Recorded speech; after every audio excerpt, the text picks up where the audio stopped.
bienvenue dans une nouvelle vidéo. Alors aujourd'hui on se retrouve pour le petit Vlogmas de dimanche, c'est-à-dire qu'on va s'occuper de nos plantes aujourd'hui, particulièrement de mes Hoya, parce qu'en fait depuis que je vous ai fait la vidéo sur les Hoya, que je vous mets dans le petit i, je ne les ai pas rempotées et en fait ça me perturbe un petit peu parce qu'en général je change quand même le substrat de mes Hoya et je sais un petit peu le mélange qui leur va. Donc ce qui est sûr c'est que là on va rempoter tous les Hoya. Qui dit rempotage, je dis pas forcément changer de pot parce que j'arrive très bien à les gérer dans des pots en plastique, surtout avec la chaleur qui fait l'été. Bon alors pour le coup l'hiver, je ne sais pas, c'est en cours, ça se passe plutôt bien. Le mélange leur va bien et je vais faire ce mélange là avec vous. Et ensuite, tant qu'à faire, on a une bête de journée aujourd'hui et que je ne savais pas, c'est-à-dire que la météo change en permanence. Je pense qu'on va aller prendre le temps de réaménager mon balcon parce que là ça y est, il va faire des températures négatives cette semaine, enfin la semaine prochaine. Et en fait, il faut absolument que je couvre mon citronnier et mon clémentinier. Donc il faut que je leur fasse un petit coin spécial à l'abri en fait du vent pour qu'ils passent bien l'hiver. Il a vraiment plu hier et du coup il y a plein d'eau qui stagne dans les coupelles de toutes mes plantes à l'extérieur. J'aurais voulu aussi enlever du mobilier, mais pareil, c'est trempé. Et j'espère que ça va sécher un petit peu parce que sinon je vais en mettre partout dans l'appart. Et en fait je voulais les mettre dans la cave et mettre un truc dans la cave alors que c'est humide. Ça risque de passer un mauvais hiver. C'est pas le but de ma journée, c'est-à-dire que j'aimerais garder mon mobilier intact. Et voilà, on a un chat qui fait figuration derrière. Je sais pas s'il prépare un plan machiavélique ou plutôt s'il veut devenir une star, mais qu'il me l'a pas dit. T'en penses quoi? Il en pense rien. Donc en tout cas, on commence par le rempotage des Hoya parce que là, il fait un peu frais et que j'avoue que j'ai un peu la flemme de sortir. Donc on va rester dedans pour l'instant. Autant rester à l'aise et autant rester en jog à l'intérieur et à l'extérieur d'ailleurs parce que je pourrais vous mettre de jolis pantalons sauf qu'en fait comme je vais juste mettre de la terre partout dans mon appart, on va rester peut-être sur une tenue adéquate. Alors par contre mon sweat est ultra stylé, d'accord, mais le bas on oublie, de toute façon je vais peut-être le crader, mais ce n'est pas grave parce que c'est fait pour ça les jogs. Hop, je reprends mon magnifique pack pour le terreau. Alors, ce que je vais faire, je pense que c'est que je vais mettre mon mélange dans le bac et qu'en fait je vais venir me servir dedans. Pour le mélange, ce que je fais pour mes Hoya, alors attention disclaimer, c'est potentiellement pas un bon mélange, mais moi ça fonctionne comme ça chez moi. Chacun fait ce qu'il veut en termes de mélange de substrat, de tout ce que vous voulez. Il n'y a pas à s'attribuer des trucs excellents pour quelque chose et excellents pour d'autres. Il suffit d'essayer. Et en fait, si vous avez envie d'essayer le même mélange que moi, c'est ok. Mais attention, si ça fonctionne pas chez vous, c'est peut-être parce qu'on n'a pas les mêmes configurations. Donc il faut vraiment adapter le substrat en fonction de votre façon d'entretenir les plantes, le contenant dans lequel vous la mettez et l'endroit où vous vivez. Parce qu'en fait, moi je suis plein sud, mais ça se peut que vous êtes plein nord à Lille. Moi je suis plein sud à Lyon. Vous voyez, il faut vraiment adapter tout ça. Faut pas forcément prendre en compte le fait que le substrat vous semble correct, donc il faut absolument utiliser celui-ci. Disclaimer, ça marche pas à chaque fois. Donc on fait attention.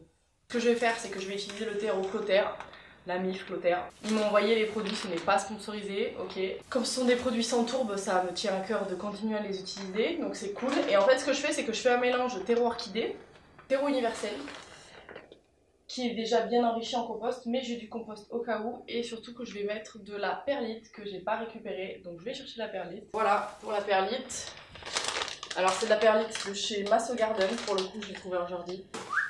En fait c'est parti, c'est que j'ai pas pris les Hoya. Il y a toujours une période plus adéquate pour faire du rempotage, surtout pour faire du rempotage de ce type de plante. Mais comme je les ai reçues assez tard dans l'année et que je préfère qu'elles soient dans un substrat adapté directement pour l'hiver, autant que je le passe maintenant. On voit ceux qui vont dire « Morgane, c'est pas la période pour rempoter ». Chacun fait ce qu'il veut, chacun fait ce qu'il peut aussi. Et si vous sentez que vous pouvez gérer la transition d'une plante dans un autre substrat, do it. Do it parce que des fois c'est même mieux de rempoter une plante qui est déjà en fait dans un substrat qui est probablement sans nutriments, surtout en hiver, parce qu'en fait il faut lui permettre de pouvoir tenir en hiver. C'est pas si simple de tenir en hiver. D'ailleurs on peut le voir avec pas mal de plantes qui commencent à perdre du feuillage. Je suis la douceur incarnée. Hop. Je mets du terreau universel parce qu'il est enrichi avec du compost. Parce qu'en fait, dans le terreau orchidée, il y a de l'écorce, de la fibre de coco. En fait, il n'y a pas forcément de substances qui vont pouvoir aider la plante à pousser. Donc, autant le rajouter directement. Donc, la part de terreau, elle sera forcément plus importante. Mais l'écorce est importante, je trouve, pour le Hoya. Pareil, c'est mon mélange à moi. On est obligé de faire exactement la même chose. Et après, je fais de la tchatchouka. Je vais remettre un petit peu d'écorce. Je fais un bon 70-30 quoi. Ce qu'il faut savoir, c'est que je pense que ça pourrait aussi fonctionner avec un substrat qui est plutôt classique. Mais je sais pas pourquoi, je me suis rendu compte que les racines elles fonctionnaient bien et que ça partait bien au niveau des Oya avec de l'écorce de coco. Donc je ne m'en prive pas maintenant que j'ai de la disposition. Parce que pour être clair avec vous aussi, j'ultime le moins d'efforts possible. Un terreau universel qui est enrichi, ça fonctionne très bien pour toutes les plantes. C'est juste qu'elle va s'adapter au fur et à mesure et en fonction des nutriments qu'elle va avoir à disposition. Si vous avez une disposition particulière qui fait très chaud, que vous arrivez à gérer l'arrosage avec ce genre de plantes, que les pots en plastique ça vous dérange pas non plus, faut pas hésiter à essayer des mélanges pour voir si ça fonctionne mieux en fonction de votre genre d'entretien. Moi je sais que les pots en plastique en général j'aime pas trop, mais pour certaines plantes qui ont réellement chaud en fait en été, comme moi il fait très vite, au moins 30-32, c'est idéal d'adapter le substrat en fonction de la chaleur qu'elles vont pouvoir recevoir et encaisser. Donc on commence par le premier Oya. Je me rappelle plus de leur nom, mais je crois que c'est un Crimson Princess. Là pour le coup, je pense que je vais vraiment venir le déranger et enlever l'ancien substrat. L'ancien substrat était correct, hein. Je dis pas qu'il l'était pas, mais peut-être qu'au fur et à mesure, en fait, il est de moins en moins avec des nutriments et j'ai bien envie de leur redonner un petit boost au Oya, même si c'est pas des plantes qui poussent beaucoup déjà de base. J'ai trouvé de la pouzzolane et on va mettre ça en fond de pot. La pouzzolane, c'est juste de la roche. C'est un peu la même chose que les billes d'argile, sauf qu'en fait, les billes d'argile, c'est créé par l'homme et la pouzzolane, pour le coup, c'est un élément naturel. Maintenant, on va mettre un petit fond de terreau et on remet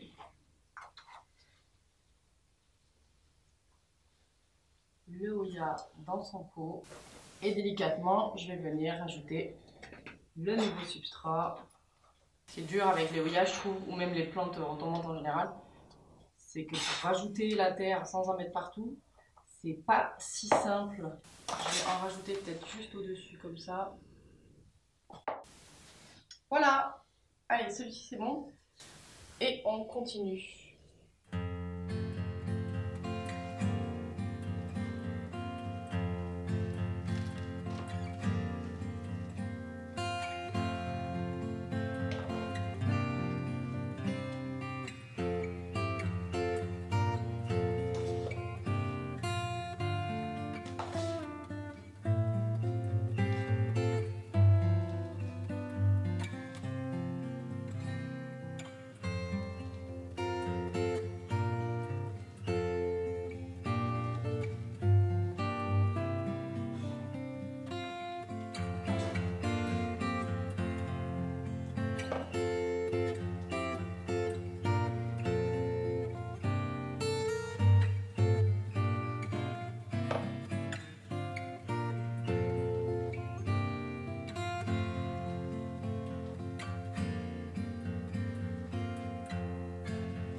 Bon, comme on peut le voir, il suffit de me donner un sac de terreau et en fait ça part en cacahuète. J'en ai profité pour rempoter des plantes que j'avais achetées et que j'avais jamais rempotées de cet automne, je crois. Donc j'ai rempoté mon Cheflera, j'ai rempoté mon Ficus Moonshine, j'ai rempoté mon Pothos, mon Enjoy. Et après, ben là, du coup, c'est tous les Oya. Ah oui, j'ai rempoté ma Monstera Thai. En fait, elle était dans un pot en plastique depuis qu'elle était arrivée et mon Ficus Moonshine aussi. Et je me suis dit que c'était clairement une bonne idée, tant que j'étais lancée et que j'avais ouvert les terreaux, de faire tous les petits qui étaient là et qui étaient arrivés dans l'automne et que j'avais pas rempoté encore et qui ont vraiment besoin d'être dans des pots, en tout cas de mon point de vue encore une fois, dans des pots en argile. Donc je trouve que c'est mieux. J'ai un peu peur pour le ficus parce que le ficus c'est un peu des drama queens. Donc je sais pas trop comment il va réagir. Je vais le surveiller je pense parce que là j'ai un peu peur qu'il me fasse des dingueries et qu'il perde des feuilles pour rien, alors que il sera vachement mieux dans un pot en terre cuite, comme son copain le Belize à côté, mais bon, on va voir.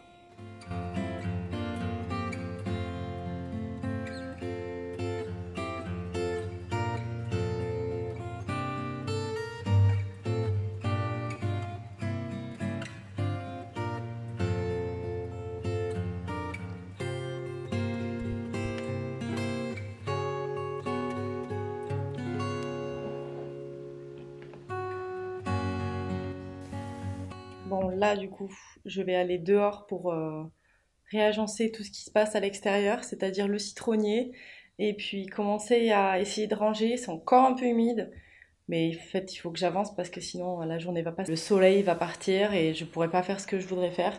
Donc, on se retrouve sur le balcon pour pouvoir réagencer un petit peu l'espace, tout en me mouillant les pieds, c'est sûr.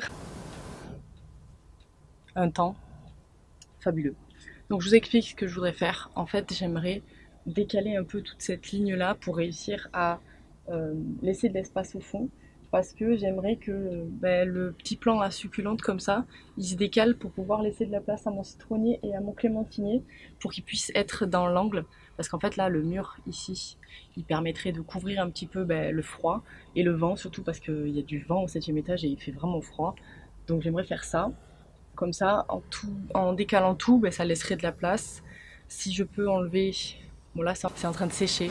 Mais j'aimerais enlever ma chaise de jardin. J'aimerais enlever le petit support blanc que je suis en train de faire sécher. Voilà, faire de l'espace pour pouvoir mettre à l'abri au maximum les plantes. Comme ça, je vais pouvoir les sécuriser pour cet hiver et qu'elles passent au mieux les températures froides. Parce que là, ça arrive. Ça y est, il est décembre. On est en décembre, donc c'est cool. Et là, en même temps, on a un soleil de ouf. Et ça fait 3 semaines qu'on n'a pas vu le soleil. Donc je suis trop contente. Mais en tout cas, il faut charbonner là. On y va.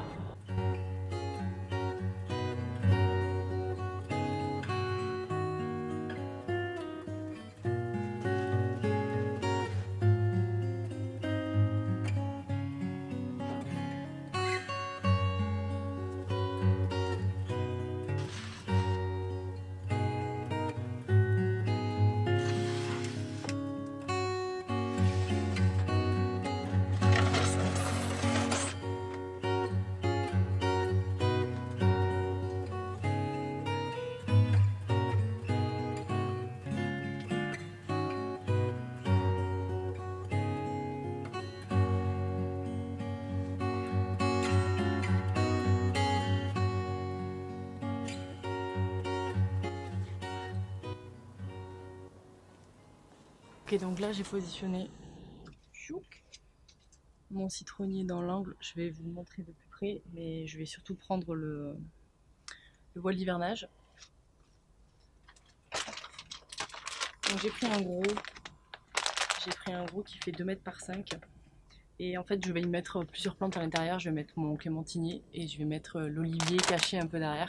En fait je vais faire un espace un peu hivernation pour les copains.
Bon alors, voilà où on en est.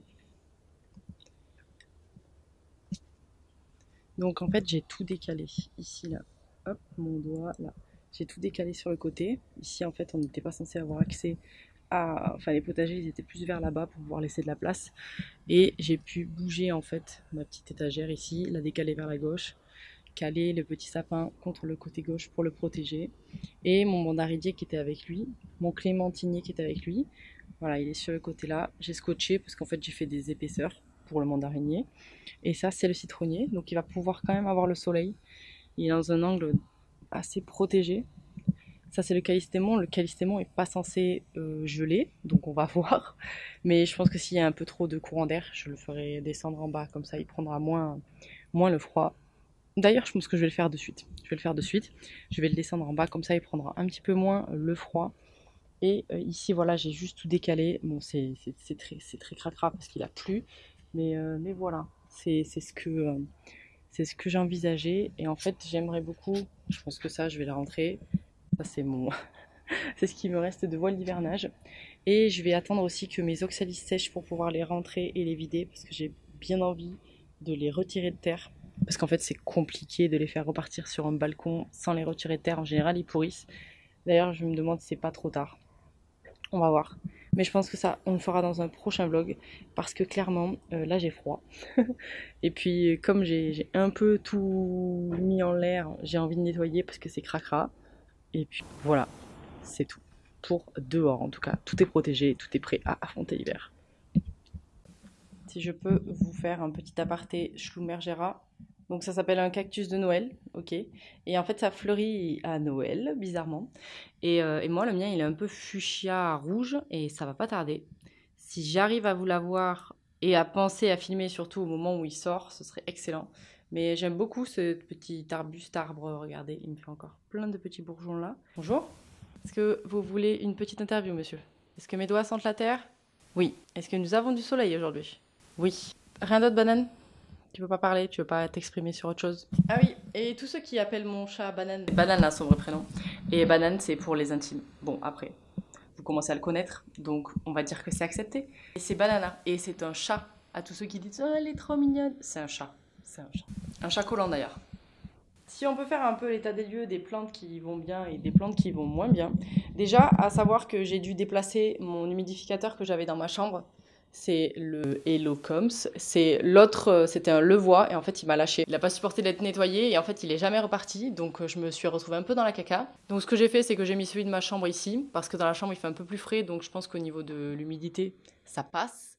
Je suis venue mettre celui-ci ici parce que je commençais à avoir des araignées rouges sur la Monstera et on a dit non, plus d'araignées rouges sur les Monstera. Si on peut faire un petit état des lieux, on a maman Pilea qui malgré ses 2 pieds qui sont morts, ok, que je devrais peut-être retirer parce que quoique, peut-être pas parce qu'il y a des bébés à la 2, mais en fait 3. Regardez. Donc c'est 3 pieds qui sont morts, il m'en reste 2. Donc celui-ci et celui-ci. Je suis désolée, mais là on est d'accord qu'il est reparti là. Je pense qu'on ne fera pas mieux que ça. Et dans les décès, attendez, je me faxe. J'ai un autre Pilea qui commençait à être grand et qui a passé l'arme à gauche, ça y est, sur la fin. Alors l'avantage c'est que le tronc est encore dur, contrairement à par exemple celui-ci.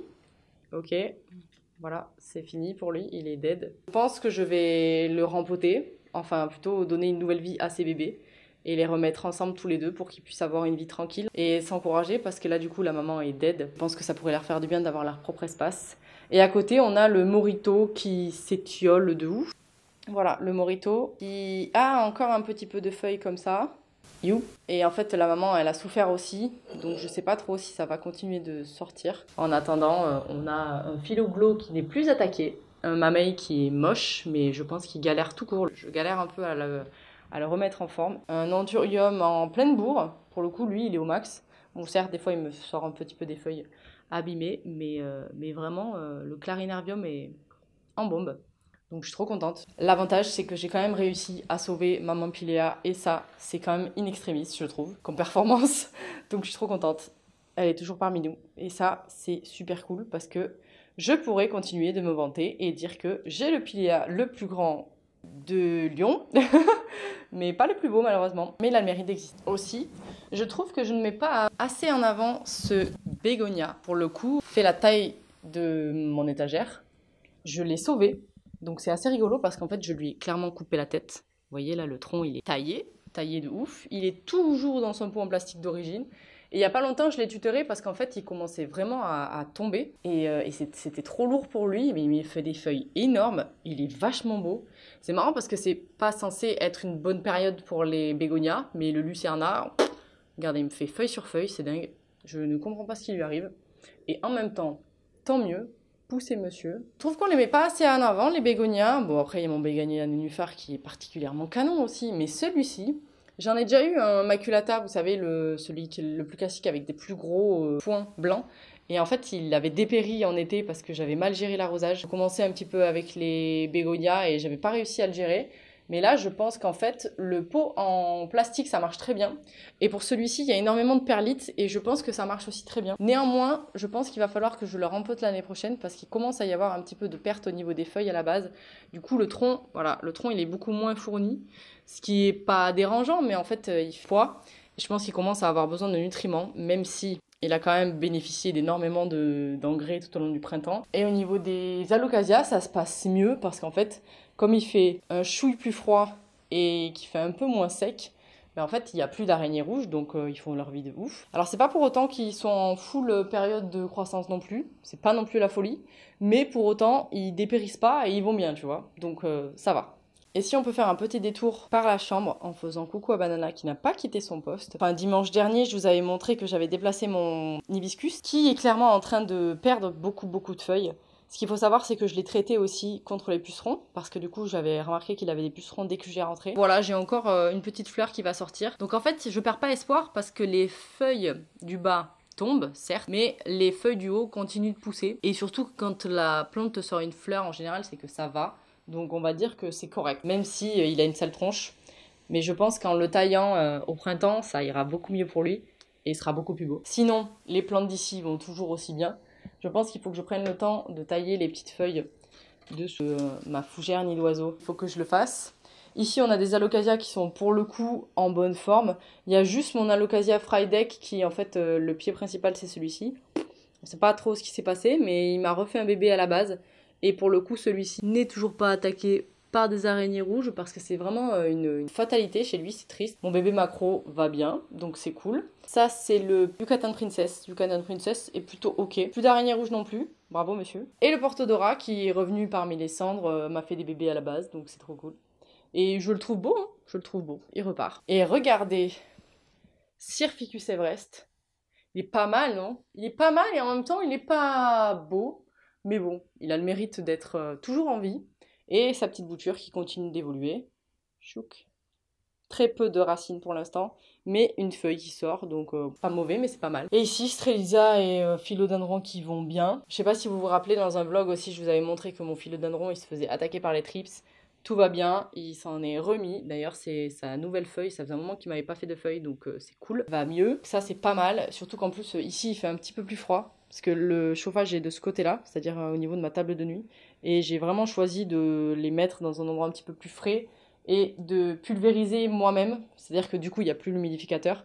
Donc c'est moi qui pulvérise et qui fait en sorte que l'humidité de la pièce, elle soit toute constante. Il m'a collé au basque jusqu'à venir se coller sur le lit. Bravo, monsieur. Et les beautés. Alors, mon Dieffenbacher, un peu comme chaque hiver, il perd aussi des feuilles du bas. Donc là, il en a deux qui sont jaunes. Je pense que je les enlèverai au fur et à mesure que ça ira de moins en moins bien. Mais en tout cas, il continue de pousser. Ça n'arrête jamais de me sortir des feuilles.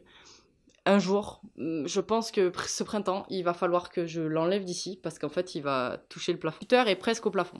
C'est-à-dire qu'il y a peut-être 2 cm. Et je pense qu'il va falloir que je l'enlève d'ici. Il y a que mon Birkin aussi qui souffre un petit peu. Vous voyez, il me fait des feuilles un petit peu plus moches comme ça. En même temps, avec les trips et les araignées rouges cet été, c'était pas non plus dingo pour lui. Il a perdu pas mal de feuilles en bas aussi. Mais on va dire que ça va pour lui. Peut-être qu'il va falloir que je le rempote aussi. Ça fait un petit moment qu'il est dans ce pot. Je l'avais rempoté dès que je l'ai acheté. Donc peut-être qu'il a besoin de nutriments et qu'au niveau des arrosages avec de l'engrais, ça ne suffit plus. Mais ce qui est dingue aussi, c'est quand même les 2 bébés Dieffenbacher qui vont devenir aussi gros que maman. Bon, on a le temps hein, pour l'instant, mais on est quand même sur une progéniture prometteuse. Voilà, je cherchais le mot. Canon. Je me joins à Banana. Qui n'a pas du tout envie d'être ici, enfin d'être sur la vidéo ou que je sois si proche de lui. Merci d'avoir regardé ce vlog. On se retrouve dès demain pour une nouvelle vidéo et une nouvelle découverte avec une personnalité lyonnaise. Et nous, en tout cas, pour un retour à la maison, on se retrouve dimanche prochain avec encore un petit vlog sur les plantes et plein d'autres choses. Voilà, il se casse. C'est parce qu'il voulait un petit peu d'intimité. Bref, on se retrouve dès demain avec un nouveau Vlogmas. Et encore merci d'avoir regardé cette vidéo. On commente si on kiffe, on like encore. Et puis si vous n'êtes pas abonné, on s'abonne. Allez, merci et à demain. Salut!